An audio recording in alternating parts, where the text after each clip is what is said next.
So, a very good evening to all joined for this meeting on this all important Women's Day panel discussion, which is being organized by the AFPI Kerala chapter South Zone. So, we are indeed happy to have this event today, and we have four eminent panelists, and Dr. Nivedita will be the moderator for the event.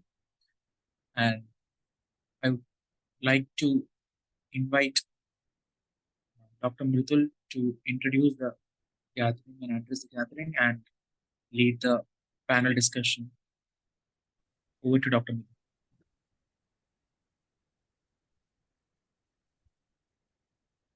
Very good evening, distinguished speakers and my dear colleagues, as we gather to mark International Women's Day, a day dedicated to acknowledging and celebrating the vital contributions of women across the globe. The theme for International Women's Day this year is Invest in Women, Accelerate Progress. As a medical professional, I have witnessed firsthand the transformative impact of investing in women's health, education, and leadership. From clinics in rural areas to the boardrooms of major hospitals, the evidence is clear. When we empower women, we enhance the health, well-being, and prosperity of entire communities. Today, we convene not just to celebrate achievements, but also to confront the challenges that women face. Our panel of distinguished speakers will delve into various issues, offering insights from their diverse experience and expertise. Let us use this opportunity to commit to action, to foster collaborations, and to inspire change. A future where investing in women is recognized not just as a moral imperative, but as a blueprint for a healthier, more prosperous, and equitable world. Thank you, and I look forward to a productive and inspiring discussion. I invite Dr. Nivedita to moderate the session. She's currently working as a consultant family physician at People's Clinic, Pathanamthitta, Kerala.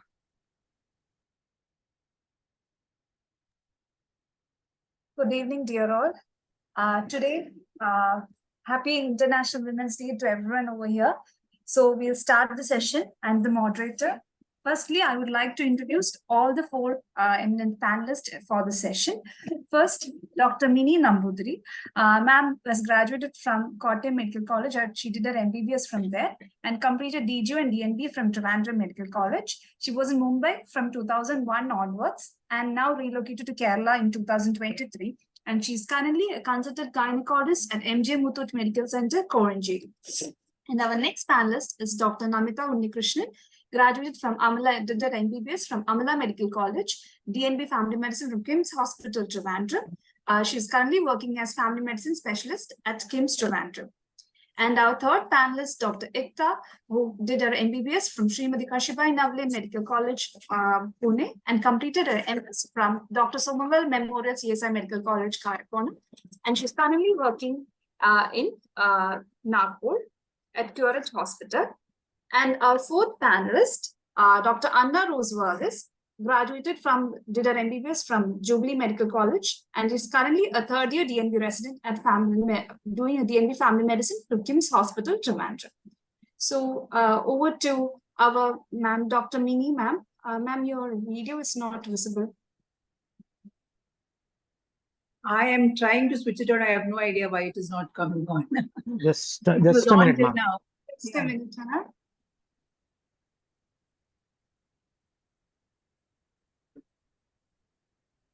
When I logged in some time ago, it was visible, but now it is gone. I don't know why.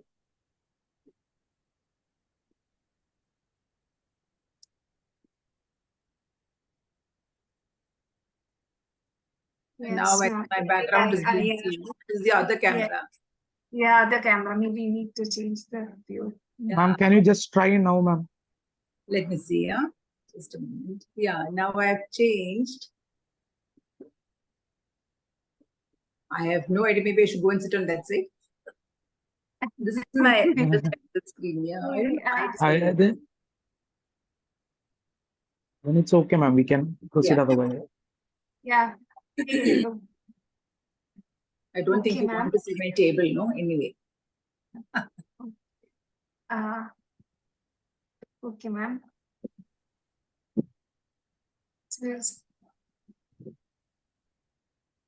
I I don't know. This is always working. I don't know. Today it is not working. Yeah. Okay. Mhm. Okay, then, ma'am. Yeah. Okay. Ma'am, menopause represents a pivotal stage in women's life, one that deserves great attention and investment to ensure that every woman can navigate this transition with support and care she needs. So, starting with menopause, could you shed light on common misconceptions and how they might impact women's understanding and approach to this phase? Yeah. So, first of all, thank you for having me on this session. I'm feeling very honored about all that. And so, coming to menopause, we must understand the importance of menopause because all women spend at least 1/3 or maybe even half their life in menopause. So, that is a very important phase of life where so much of transitions are happening place because of the hormone changes in your body. So, some of these misconceptions, some people just refuse to accept that it is because of menopause change. Some of the family members also find it difficult to accept that. Sometimes these people act very funny. The ladies, they find themselves very irritable with a lot of emotional lability and a lot of hot flashes. They don't seem to be getting enough sleep at night. Basically, sleep might be disturbed, and also because of these hot flashes. And then when they get up in the morning, they are not fresh. They feel very tired, and then they're not able to function well in the daytime. And everything that has been normal work for them till now suddenly is very difficult, and the quality of life is affected. And as we keep telling about this women's day, when the woman is affected, the whole family is affected, and then so all these keep happening. And sometimes they do end up with a psychiatrist, but people must understand that it is not exactly a psychiatric disorder, but it is because of these mood swings. Another thing is about the bones and the heart. All of these have to be taken care of during these menopause times, because as the estrogen content comes down, there is more and more trouble brewing up for the bones and heart. And these have to be looked into. Thank you, ma'am. Over to Dr. Namita. Given the unique stresses women face, including those related to menopause, what specific strategies or techniques do you recommend for effective stress management? First of all, thank you, Nivedita, for having me here, and the entire AFPI Kerala Southbound team for having me here. Definitely, that's a question that needs attention. The minimum thing that we can do is, acknowledge that, women have such problems and that we need to navigate stress and, maintain our mental well-being. And being a woman, I would say that we have been, genetically bestowed with the ability to juggle into multiple roles, like being a caretaker and working up to living up to the societal expectations, working against system inequalities, and all this to top all this is a nature's test of menopause. One thing that we need to accept is menopause is inevitable. And it should be, a transition that is as seamless as possible. And it should just be like any other day. The menopausal transition, technically speaking, is characterized by this persistent decline in ovarian function that can result in certain vasomotor symptoms. And the vasomotor symptoms are, experiencing the hot flashes, night sweats, and almost 80% of ladies, going through the perimenopause, they experience this vasomotor symptoms. And this can last up to 7 to 8 years, but not more than 4 to 5 years after the final menstrual period. And then apart from the vasomotor symptoms, there can be this genitourinary symptoms like the vaginal dryness, dyspareunia, urinary problems, etc. And all this, both the vasomotor symptoms and the genitourinary symptoms. The genitourinary symptoms, the thing is, it is progressive. It does not have a treatment. We can, ease the problem, ease the intensity of the problem, but it does not have any treatment as such. So, when we go through those vasomotor symptoms and genitourinary symptoms, it can affect our sleep, it can affect our mood, it can cause us to be anxious, and also that can affect our bone health. And thereby affecting, when all of these areas are affected, it can affect a quality of life as well. So techniques that I would say to effectively manage this, not just the menopausal transition state, but also all the anxiety symptoms or the stress in general, would be, the first thing would be practicing mindfulness and something like meditation. Women usually have this, it's just like a background app of the mobile running.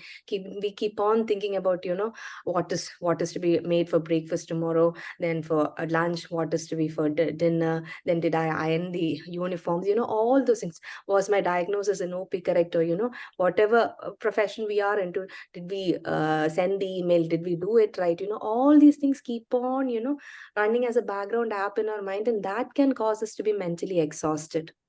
And but by cultivating this present moment awareness, living to the moment, when you're working, do the work, instead of after coming home, keeping on thinking about all such things. Being moment aware, present moment aware, can help us a lot. And practicing something like meditation can also help us. Another thing is doing regular exercise. We all know that exercise will not just alleviate the stress, but also improve our mood, our sleep, etc. So being regular in our exercise can help us. Third thing is practicing a healthy lifestyle, following a balanced diet, and getting proper sleep, etc., can help us too.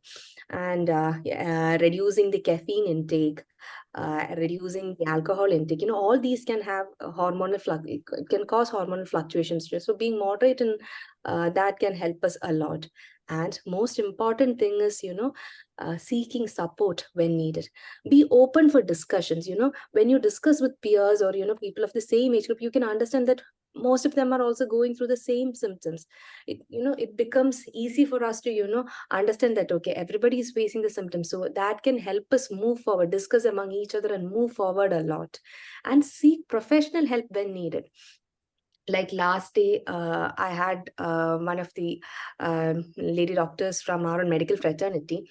So she was like telling me how she was worried these days, how she could not concentrate when in her OP, how she is into counseling. So she was telling me how even minor counseling sessions irritate her the most. She was experiencing this vaginal dryness. Even though she was a doctor, she could not understand, she did not realize that she was going through perimenopause. So like, you should seek professional help when needed. So when she discussed with somebody who can help her, she understood that, okay, this is what is happening to me. So even though we are doctors, please don't hesitate to seek help when needed.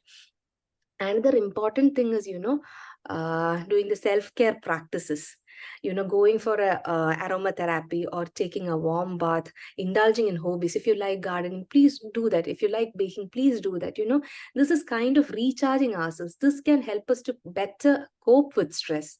And another most important thing I would say is setting boundaries, which including me, need to practice. We all need to practice that, saying no when needed, both in our personal life as well as in our professional life. That can be a huge game changer. That is what I believe.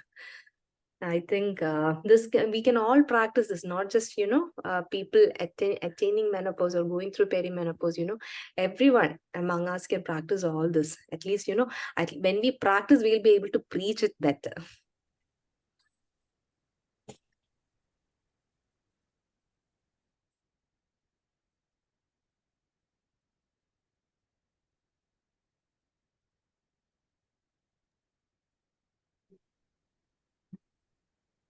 Okay, thank you, Dr. Namita. That was a great tips for us to deal with the stress, and I think everyone must follow that. Since we were talking about stress, stress is intricately linked with PCOS, exacerbating symptoms and potentially influencing its onset. So, over to Dr. Ikta. Can you expand on the stress PCOS relationship? Could you explain the broader impact of PCOS on women's health and importance of holistic management approaches? Yeah, thank you, Dr. Mridal, and thank you, Dr. Nivedita, for inviting me on for the talk. I'm here to discuss certain topic about the PCOS.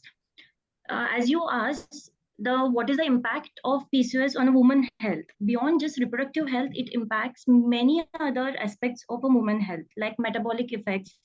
Uh, as we know, PCOS is an insulin resistant state, so it can further develop type 2 diabetes mellitus, metabolic syndrome, cardiovascular diseases, atherosclerosis, dyslipidemia, and even mental health because of the symptoms, physical symptoms and emotional stress related with the PCOS symptoms. A woman can have anxiety, depression, and even eating disorders, and it can impact the quality of the life of a woman. Along with this, it's a very common symptom, which is menstrual irregularities. A woman can present with oligomenorrhea or even secondary amenorrhea, which can impact a woman's self-esteem and otherwise cause the quality of the life. As we know, PCOS causes anovulation, which ultimately leads to infertility. PCOS is considered to be the most common cause of the infertility. So it affects even the fertility of a person. PCOS is a hyperestrogenic state. So what happens is, because of the hyperestrogenic state, it can continuous estrogen secretion can further lead to endometrial hyperplasia, which can, if untreated, can lead to endometrial carcinomas in future. And being a hyperandrogenic state, it can affect the skin and hair, like acne, hirsutism, excessive facial and body hair growth, and even alopecia, like thinning of the scalp hair, which impacts the mental as well as the physical health of a woman. And as you asked, as we saw, it affects a woman in multiple aspects. Like, it's a multifaceted disorder which affects a woman in many aspects. So a holistic approach will involve all these aspects and consider a woman as a whole, rather than focusing on an individual symptom. So a holistic approach helps in overall treating the woman with PCOS. It promotes lifestyle modification, emotional wellness, long-term management of complications like diabetes, hypertension, as we discussed. Every individual with PCOS has different symptoms, and what works for one person may not work for the other person. So a holistic approach gives a personalized care for a woman, which allows for a unique needs and a preferences of each individual, leading to a better outcome and an improved quality of life. So this is how a holistic approach can improvise treatment managing a woman with PCOS. Thank you, Dr. Ekta. Since you mentioned about holistic health management, it often requires financial resources. So over to Dr. Anna. What barriers do women encounter on the path to achieving financial independence? First of all, thank you, AFPI Kerala chapter, for having me here. And it's my pride to share this platform with all the eminent panelists. So the United Nations have unanimously chosen a very important theme this time, that is to invest in women to accelerate the progress, to talk about the economic disempowerment amongst the women. So I'm no good or expert in talking about the personal finances. I just want to share my thoughts with my fellow colleagues. So this is also a day to honor the accomplishment of the women and to foster dialogue on gender equality and to advocate for a transformative change. So my question that was put forward to me was the barriers what we face for the financial independence. So first of all, I believe that our attitude towards money always depends on our upbringing and what experiences with what we had with money during our childhood days. So most of us, we come from a middle-class family from Kerala, where we believe we never had our fathers or brothers talk to us about money or the personal finances. So I believe there is a deep social conditioning where we always believe that the money and finances is always about the male domain. So there is one barrier women face regarding the financial independence. Then the another one is that women shy away from being financially independent because she believes that learning about personal finance is always very complex or cumbersome, and it's a very difficult to achieve life skill. That is another barrier.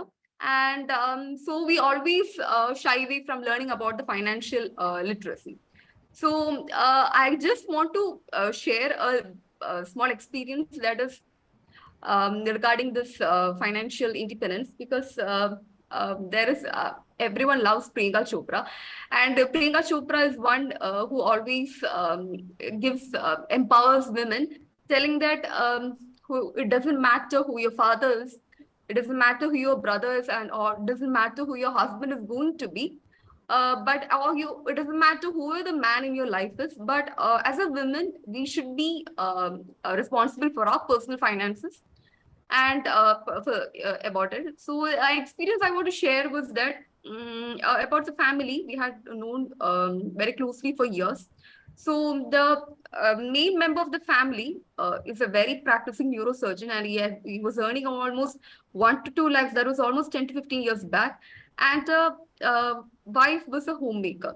So she never knew anything. She knew nothing about the personal finances, about her husband, proprietorship, nothing she knew.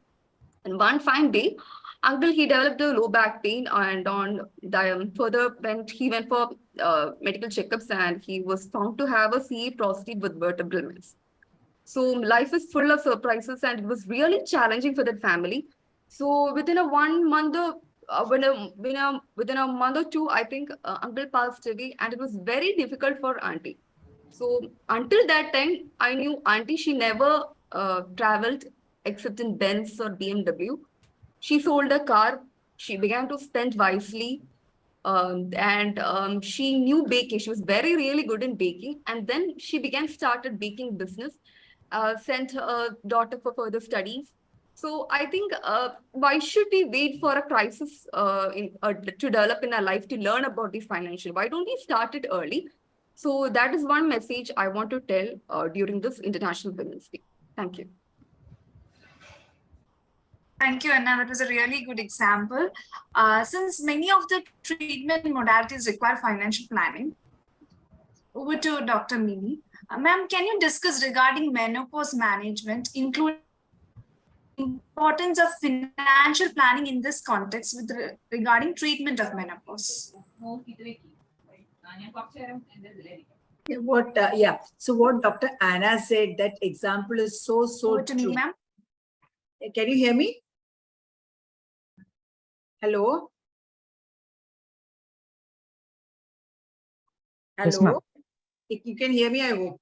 Yes, ma'am. Yes, ma'am. Yes. So what Dr. Anna said is very, very true. Most women, they just think that we cannot learn anything about finances, and we end up earning and not knowing what to do with the money. In fact, I would like to take a moment off and tell you that there is a group called Wealthacon. It is a group by only doctors, and they are actually teaching financial planning to doctors. And this is a group by doctors for doctors. Nobody else is allowed entry into it. Okay. So coming back to this thing, you should be sure of yourself. You should be sure of yourself in your profession as well as in your personal life. And during this menopause time, the most what happens is the children have grown up, they have gone. So it is an emptiness syndrome. Also, your parents or your parents-in-law are becoming old. Not that you are getting any younger, but you need to take care of them also. And that caretaker fatigue sets in. So all this, makes you very, very unhappy. And then sometimes you feel so lost, and then you think that you are a loser. There is no use of living anymore. And I've seen so many people feeling so unhappy. And the husbands become, especially if you're a homemaker and not working, you are confined to your home. The husbands leave early in the morning and you are left alone at home. It takes a toll. So sometimes what we say is, some of the natural remedies do help. Like, for example, or if you have heard about phytoestrogens. Phytoestrogens are the natural estrogens that we see in the plants. So those are our, as we say, chena, chamber, kachil, all those things which grow under the soil. Those are very good. And all those legumes with the cover, that means the whole legumes, like kadala, all that, they are all good phytoestrogens. So we can have all that. And then black pohosh is there. There are so many preparations which have all these. And other things which you can do is, like Dr. Namita said, you can go for good hobbies. You find out when you have time, you find out what you're good at, try out your new hobbies. Maybe you can take a holiday with your friends instead of your family. You might find that whole experience very different, and that would be very interesting also. And then try to keep yourself busy in some way or the other. prioritize what you need to do. Everything is not important.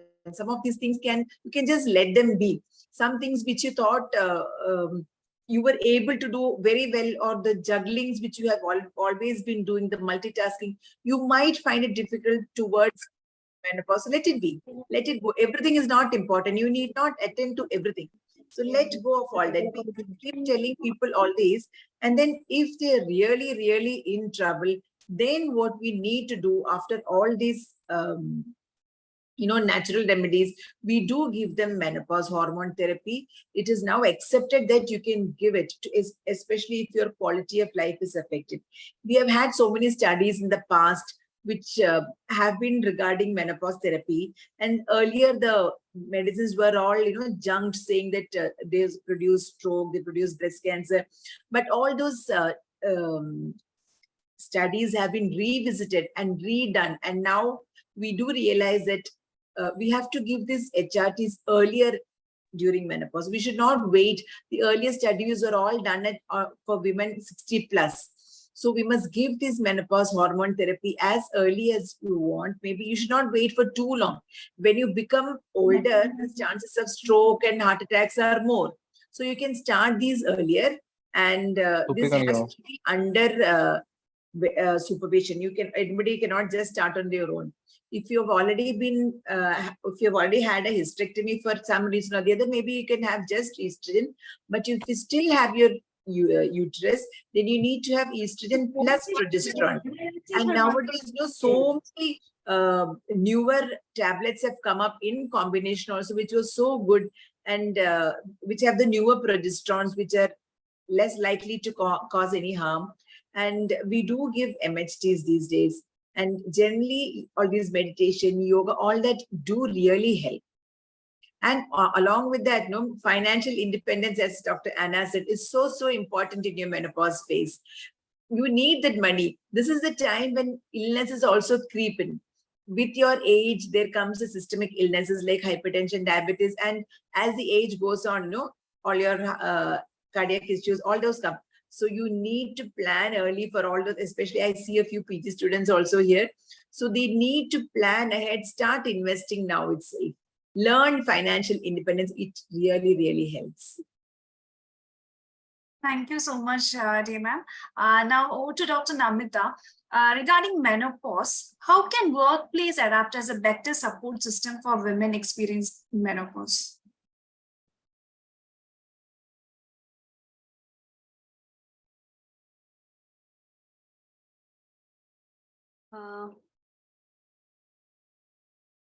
Nivedita, can you hear me? Yes, I can hear you. Yeah. Some problem with my internet connection. Can you just repeat the question? Okay. Regarding menopause, how can workplace adapt as a better support system for women experiencing menopause? Okay. So, like ma'am said before, menopause is a natural part of aging. So, in workplace, what we can do is maybe create awareness and education. Many people, including women, need to be aware of these changes. They may not fully understand what they are going through, like I said during the previous question. So it is, important for them to understand. It is important for them to be aware of the changes that is happening with them. And, we in workplaces, we can conduct, workshops or, sessions like this that can enlighten them regarding the changes that they need to anticipate. That can help them also better cope with the changes that is going to happen to them. And also, the rest of the people will also be aware of such a transition. Another thing that may be done is, policy adaptations, like, given the option of working from home or, flexible working hours, that can really help them actually. And another thing is, they might be going through the physical factors that we explained earlier. So maybe controlling the office temperature a little, availability of cold water, all this can be, a game changer itself. It's not a big, huge change or anything, but then, some small changes like this can help them better cope with the transition phase. And they should be aware of the access to support groups, and resources that is available, online resources or, physical support groups as such. And the workplace should also be, an open space. It should foster a open dialogue between the workers, everyone. Okay, and that will foster an environment that is more adaptable and empathetic towards the changes that women is facing during this phase. Thank you, Dr. Namita. Over to Dr. Ekta. Since we were dealing with workplace stress, a major stress for PCOS patients is that will they be able to conceive?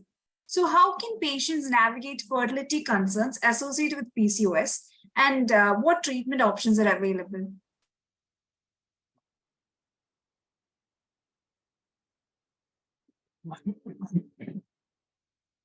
Ma'am, you are on mute. Oh, sorry. Yeah, am I audible now? Yes. Yes, you are audible. Yeah, as we just discussed, that PCOS is the most common cause of infertility. But there's a myth that a woman with PCOS cannot conceive, which is very wrong. Yes, definitely a woman with PCOS can conceive. It's though challenging, but that can be achieved with a proper management and multidisciplinary concerns regarding to it. Like we can say a lifestyle modifications which involve weight management. Weight management in a PCOS patient improvises the fertility by 15%. Along with diet management like balanced diet and regular exercise with stress management can help in improving the fertility in a PCOS patient. As we saw that PCOS patients have anovulatory cycles. They find it difficult to have regular ovulation, which is difficult in PCOS patients. So for such patients, we can use medications like ovulation induction drugs, like letrozole, clomiphene citrate. Letrozole is the most common and the first line drug for the ovulation induction. Along with it, we can add adjuvant therapy like N-acetylcysteine, vitamin D supplementations, antioxidants like omega-3 fatty acids, melatonin. All this can be added to improvise the fertility in a woman with PCOS. Insulin sensitivity is compromised in patients with PCOS. For such patients, we can add metformin also. It is found that certain women has found to be resistant to ovulation induction drug. In such cases, we can use laparoscopic ovarian drilling techniques, in which we can use multiple approaches, multiple ovarian punctures through monopolar electrocautery or a laser therapy. The main concern in laparoscopic ovarian drilling is not to damage the tissue, but to cause a surgical trauma, which improvises the ovarian therapy. Okay. Then the next thing is, in cases of resistant to both these therapies, they can opt for assisted reproductive techniques like IUIs, ARTs, which helps in conceiving in women with PCOS. All this can be achieved with supportive therapies like yoga, acupuncture, pranayam, which helps in the stress management, which is very much associated with PCOS patients. It's important to consult a proper healthcare provider, which is specialized in fertility or reproductive endocrinology, that can determine the best treatment approach based on the individual circumstances. Thank you, Dr. Ekta. Over to Dr. Anna. As we were talking about various treatment options about PCOS, how does financial independence influence women's health decisions, especially in terms of accessing healthcare and managing stress-related health issues? So now, thank you, Dr. Nivedita. So now, I believe that to access to healthcare is one of the important things, because the health insurances, and whenever we visit a hospital, we know how cumbersome these expenses are. So being financially independent can help you overcome those struggles. Then another one is that another important thing is that being financially stable means it can reduce your stress to much levels. Like even though I've just started my journey, whenever I look to my meager savings, it kind of boosts my confidence, and I feel really happy about it. So that is another advantage of being financially independent. Then another access to healthcare is that we'll be able to access to another like lifestyle recreational activities. Like Namita Chichi knows better. She goes for Zumba classes, I think. So those things and all, it can actually empower you. Then another better advantage in healthcare is that it empowers in taking autonomous decisions. Like we don't have to depend on others for if at all for a minor, like if you have to visit a hospital for doing a minor surgeries and all, we can take it from our own personal finances. And another thing, apart from being empowering ourselves and befriending ourselves as a women, I think our mother is the one woman I think we all carry along. We are mostly a mother. Girls are mostly a mother herself. So one thing I just want to share, my every question of mine is being just followed by an experience of mine. My mother, currently she's a doctor working in one of the government medical colleges in Kerala. So seldom she used to tell me that she used to give 5,000 of a small amount of her salary to any of the patient bystanders or caretakers. So maybe a single mother, a divorcee. So she used to tell me like this. And then when I used to ask her, I used to jokingly ask her, Amma, you know, your daughter and son-in-law has not started earning. And how could you spend your money on others? So I just jokingly, no selfish motive, nothing.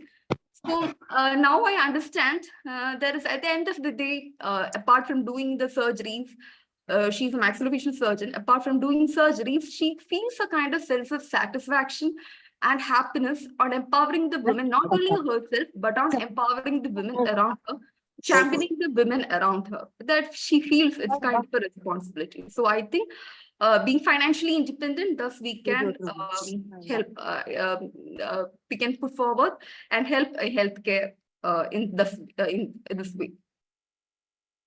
Thank you. Okay. Thank you, Dr. Anna. Since we're talking about financial independence, she was talking about lifestyle modification, which requires financial support. So lifestyle modifications are essential for stress relief, and that can improve the quality of life. Over to Mini ma'am. How can lifestyle modifications positively impact the management of menopause symptoms? And what strategies can be employed to educate as well as involve family members in supporting women through mood swings associated with menopause? Recruiting family members is a big business because they, first of all, counsel. See, the person who bears the brunt of the wife's menopause issues. So when they come, the husband only says she's very abnormal, she's very nasty, she was never like this, become like this. Let me sleep. So we always the word of the have involved in the treatment. We wouldn't call it treatment, in the counseling of the wife. So both have to be counseled simultaneously, and they do rally around. Even the children, they also have to be taken into account. Maybe they are in the hostel and they come for vacations, and then they find that the mother is behaving very abnormally. It is mostly these which are difficult for the children. Children and the husband may not be too bothered about the bone health or the cardiac health of the mother. It is the behavior or attitude towards them. So all of them have to be counseled together. They do help and even the husbands have to be taught that even if the wife is angry at them, they should not retort immediately, Then the fights start when both of them get angry immediately. It is very difficult to control either of them, but it does help. It does help when the whole family chips in. And also when there are some outings, and the females, the women can go into yoga. There are lots of people teaching yoga also. And as Dr. Namita is already going for aerobics or all those, you can take up, maybe you were a good runner at school and then you never had an opportunity to run or do any of the games that you used to when you were a school child or a college child. You can get back into it. Maybe you can get back into painting, singing. Spend your time wisely. And let the past be gone. Don't think about what happened to you in the past, and don't live in the past. Come to the present, and maybe some people become more religious at that time, and they go to the churches or temples, take up bhajans, whatever way. Keep yourself busy, and if nothing helps you, please do visit gynecologists. There are a lot of options, not always hormone therapy, but there are other ways also in which we can help you. There are lots of medicines around. And it is not just allopathy. I mean, personally, I would say You go into any therapy, you take Ayurvedam, you take whatever homeopathy, whatever that helps you.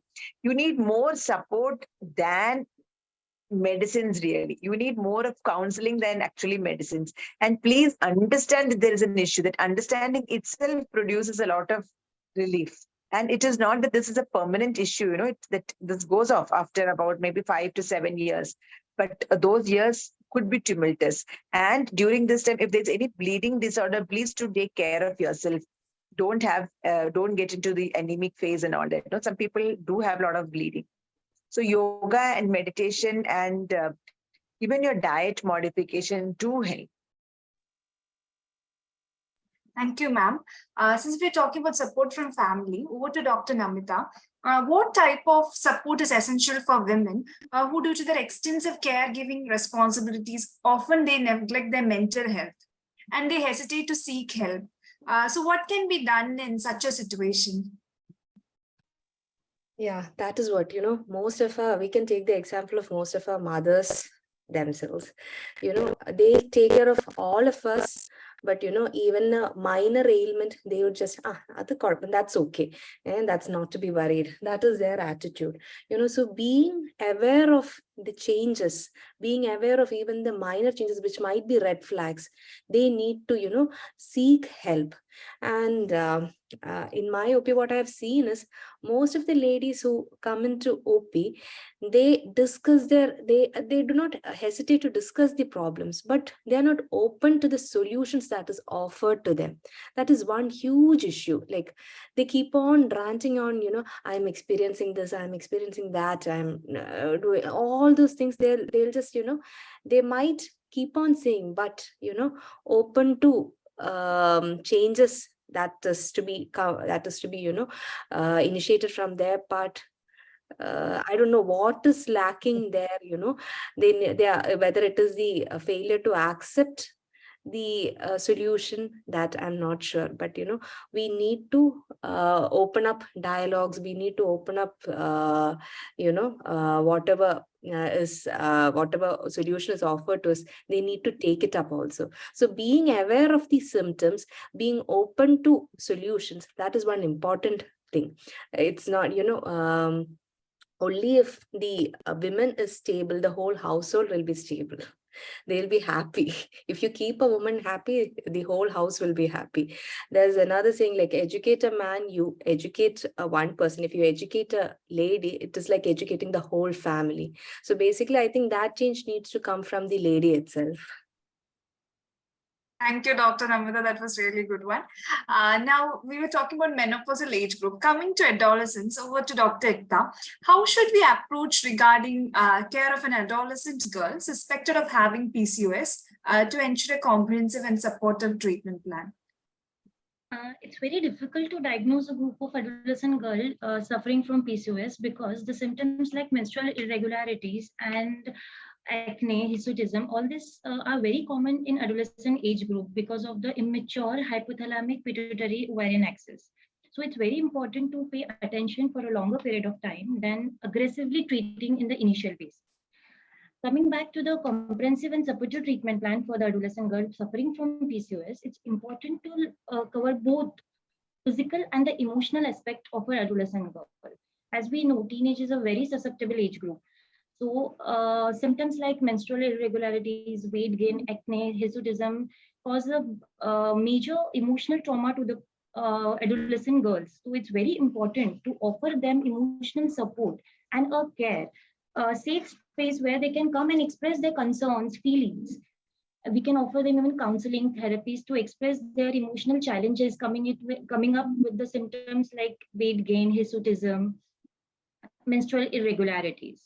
Along with this, we have to educate and make them accept that they are suffering from PCOS. Acceptance, as we discussed right now regarding menopause also, acceptance is the major role, has got a major role. We have to educate and make them accept, even the family of an adolescent girl. This, and also encourage them to have a balanced regular diet, which may include fresh vegetables, fruits, proteins, along with regular exercises and stress management, along with like through yogas, even pranayams. And as we the physical part of it, like even medications can help in symptoms like menstrual irregularities, hormonal like OC pills, OC pills therapy can help them regularizing their menstrual cycle. And even there are certain drugs for hirsutism, acne, and even alopecia. All this can be overcome with the drugs, but the major role is emotional support, a space where a adolescent girl comes and expresses her feelings and shares her concern. Okay, thank you, Dr. Ekta. Over to Dr. Anna. Since we're dealing with different therapies, lifestyle modifications, treatment, so how can all this requires financial independence? So how can women take small actionable steps towards achieving financial independence? Over the years, the women, they have come through a long way, but I think a little step would do no harm in making an improvement in our lives. So first of all, I believe whenever we get a salary, whenever we get income, we should set priority goals, and we must create a budget. That is like we must have a joint account, like to look for the family expenses. Then we must have an emergency fund if at all we have an emergency crisis arises, and a bit for the savings. That is one thing I think we can create a budget. Another thing is to increase the financial literacy. I think to learn about the personal finances, there are many platforms, especially we are a blessed generation to have so much access to that of the social media. Instagram pages, YouTube, podcast about the personal finances, about the equities, everything. The women, we always have a chance that we always incline towards the safer risk like FDs, but I think there are more things that can give more returns like equities. I think those things and all we can learn better in these YouTube platforms and Instagram. Then another thing I want to talk about is to diversify your income streams.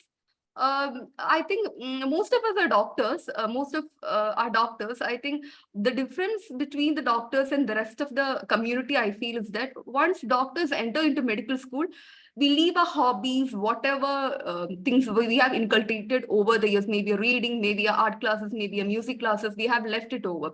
So I think apart from a 9 to 5 job or your 9 to 2 job, I think you can take up those things, your hobbies, like maybe in your art classes, maybe your pottery, your embroidery, your gardening, anything that can diversify your income streams.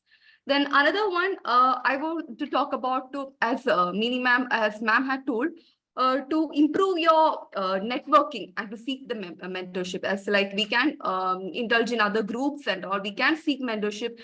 We have many those who have always many YouTube videos, especially I think you recently came across many videos of Indra Nui. She's a famous entrepreneur. She's the owner of the PepsiCo.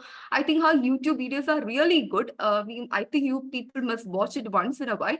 So those kind of things, we must seek mentorship from those who are really good at these things. So that is what I want to talk about.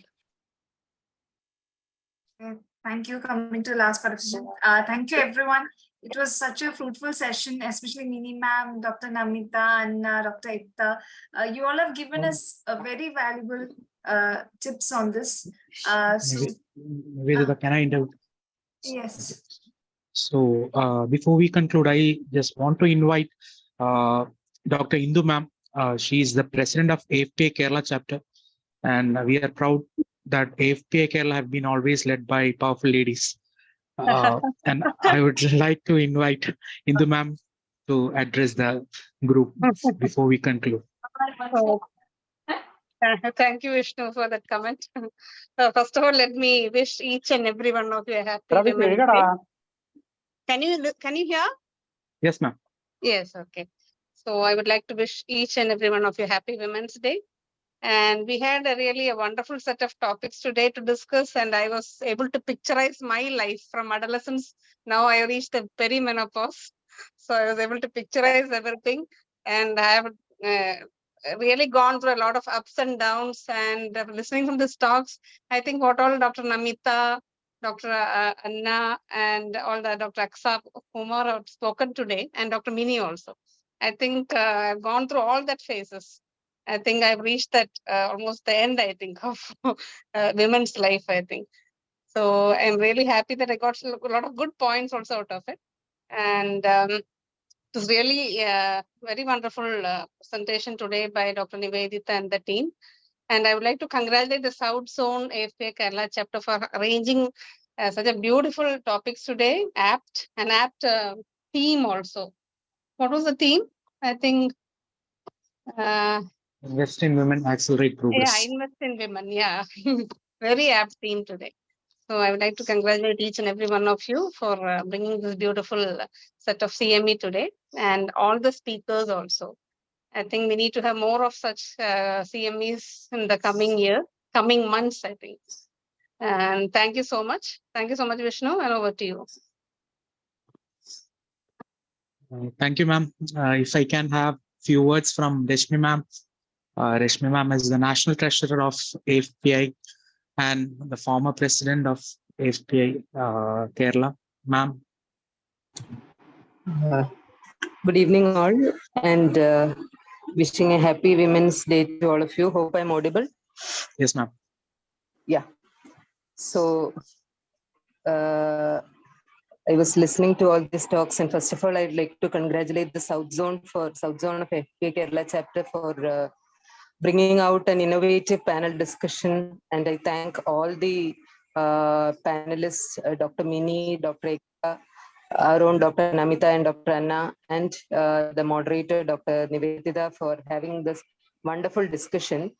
And as we all know, the theme is investing in women to accelerate progress. We should invest in everything related to women, that is the physical health, the mental health, the financial health, everything. And who is a woman's best supporter?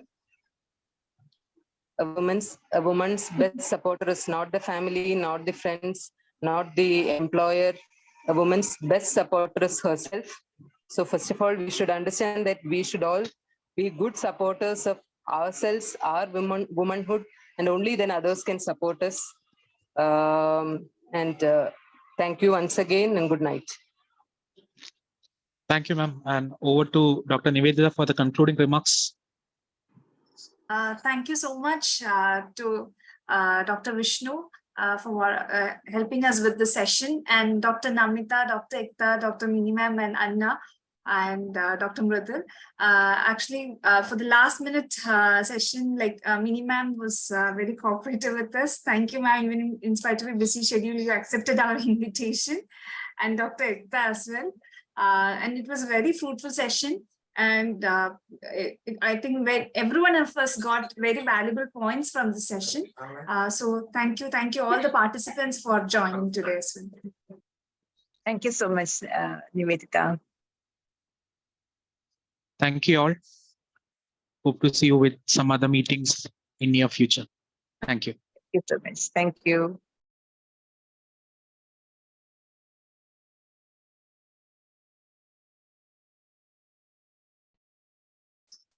Shoot.